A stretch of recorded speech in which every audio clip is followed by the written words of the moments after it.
Hello అండి, అందరికీ నమస్తే. Welcome to SRJ diaries. అందరూ ఎలా ఉన్నారండి?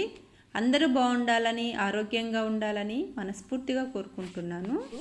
ఎండు చేపలు, మామిడికాయ, వంకాయ కర్రీ ఎలా చేయాలో చూద్దాము. ఇలా తల అవన్నీ తీసేసి కల్లుప్పు వేసి ఒక 3 సార్లు అట్లాగా కడిగి నీట్గా ఇట్లాగా పెట్టుకోవాలండి. చూడండి, ఇలా క్లీన్ చేసి పెట్టుకోవాలి.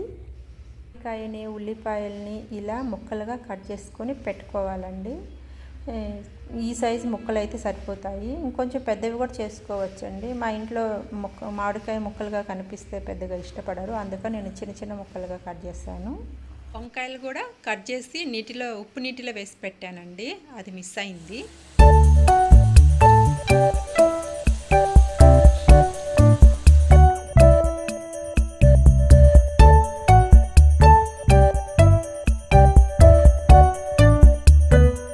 వంకాయలు, టమాటాలు మగ్గాక దీంట్లో 1 స్పూను కారం వేయాలి. కారం అనేది మీ ఫ్యామిలీలో మీరు తినేదాన్ని బట్టి వేయాలండి. వాడుతుండేది కూర కారం అండి. ఈ కారం వేస్తే కూర చాలా రుచిగా వస్తుంది, చాలా టేస్టీగా ఉంటుంది. ఇప్పుడు కూరని మొత్తం ఒకసారి కలుపుకోవాలండి. కలుపుకున్న తర్వాత మనము ముందుగా శుభ్రం చేసి పెట్టుకున్నటువంటి ఎండు చేపలను వేసి గిన్నెను ఒకసారి పైకి కిందికి ఎగరేసి తర్వాత మూత పెట్టుకొని కొంచెం సేపు ఆ కూరని మగ్గనివ్వాలండి. నేను ఈ గ్లాస్ తోటి 3/4 గ్లాస్ వరకు వాటర్ వేసానండి.